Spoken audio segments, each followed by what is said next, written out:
Hello दोस्तों, स्वागत है आपका हमारे YouTube चैनल सबसे अनोखा सेंटर में।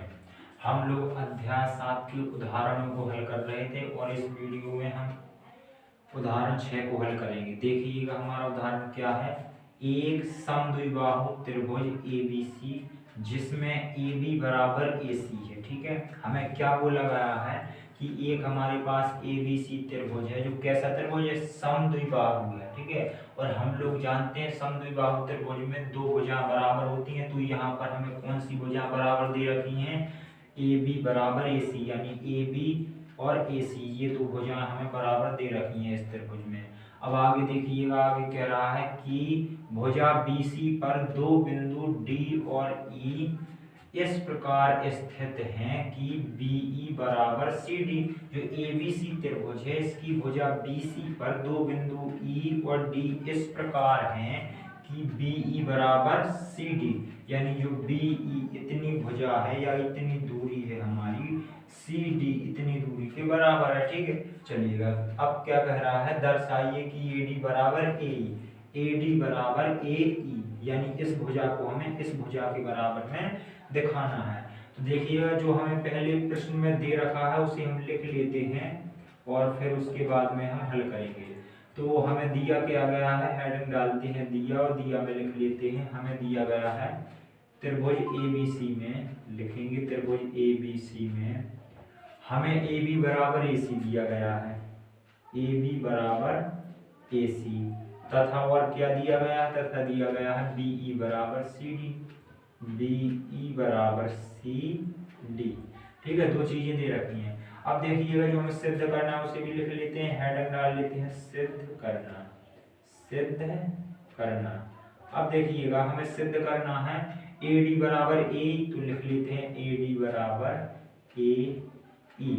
अब हेडिंग डाल लेते हैं उपपत्ति। ठीक है, और यहाँ से हम लोग सिद्ध करना स्टार्ट करेंगे। तो देखिएगा हमें सिद्ध करना है AD बराबर AE। तो AD कहाँ पे है हमारा, AD ये है और AE ये है। इन्हें हम बराबर कैसे सिद्ध कर पाएंगे, ध्यान देना। यदि हम इन त्रिभुजों को, देखिएगा मैं त्रिभुज को कलर कर रहा हूँ, यदि हम इस त्रिभुज को और इस त्रिभुज को दोनों को हम सर्वांग सिद्ध कर दें तो फिर हमारी जो AD भुजा है AE के बराबर हो जाएगी, क्योंकि सर्वांग त्रिभुजों के संगत पार्ट बराबर होते हैं। तो हमें दोनों को बराबर सिद्ध करने के लिए इन दोनों त्रिभुजों को सर्वांग पहले सिद्ध करना पड़ेगा। ठीक है, तो देखिएगा हम इन्हें सर्वांग सिद्ध कैसे करेंगे। पहले हम दोनों त्रिभुजों के नाम लिख लेंगे, क्योंकि हमें दोनों को सर्वांग सिद्ध करना है। तो देखिएगा इस त्रिभुज का नाम हो जाएगा ABD, यहाँ पर लिख लेंगे त्रिभुज, त्रिभुज ABD, और इस त्रिभुज का नाम क्या हो जाएगा, ACE। ठीक है, लिख लेंगे त्रिभुज ACE में। अब इन दोनों त्रिभुजों को हमें सर्वांग दिखाना है, तो दोनों की कोई तीन पार्ट बराबर दिखाने होंगे। देखिएगा क्या हम बराबर दिखा सकते हैं, हमें पता है AB बराबर AC, AB इस कलर वाले त्रिभुज की भुजा है, AC इस वाले त्रिभुज की भुजा है, और ये हमें AB बराबर AC दे रखा है, यानी दोनों भुजा बराबर है। तो हमें एक चीज तो मिल गई, AB बराबर AC, और कहाँ से मिली, दिया है। ठीक है, हमने यहाँ पर लिख देंगे दिया है। अब दूसरी चीज हम क्या बराबर निकाल सकते हैं, देखिएगा ये दो भुजाएं बराबर हैं, तो हम जानते हैं बराबर त्रिभुज की बराबर भुजाओं के सम्मुख कोण बराबर होते हैं। तो इस भुजा के सामने कौन सा कोण है, AC भुजा के सामने कौन सा कोण है, AC भुजा के सामने हमारा कोण B। क्योंकि पूरे त्रिभुज की बात कर रहे हैं ABC, इस पूरे त्रिभुज में जो हमारी AC भुजा है बड़े वाले त्रिभुज में, इसके सामने कोण कौन सा है, B। और इसी प्रकार से AB के सामने कौन सा कोण है, C। तो हमारा B इस कलर वाले का कोण है और C हमारा इस वाले का कोण है, तो ये दोनों कोण भी हमारे बराबर हो जाएंगे। हमें दूसरी चीज भी मिल गई कि कोण B बराबर कोण C। पहले यहाँ पर लिख देंगे, पहले लिख देंगे चूंकि AB बराबर AC है, इसलिए इनके सम्मुख कोण यानी कि कोण B बराबर क्या हो जाएगा, हमारा कोण C।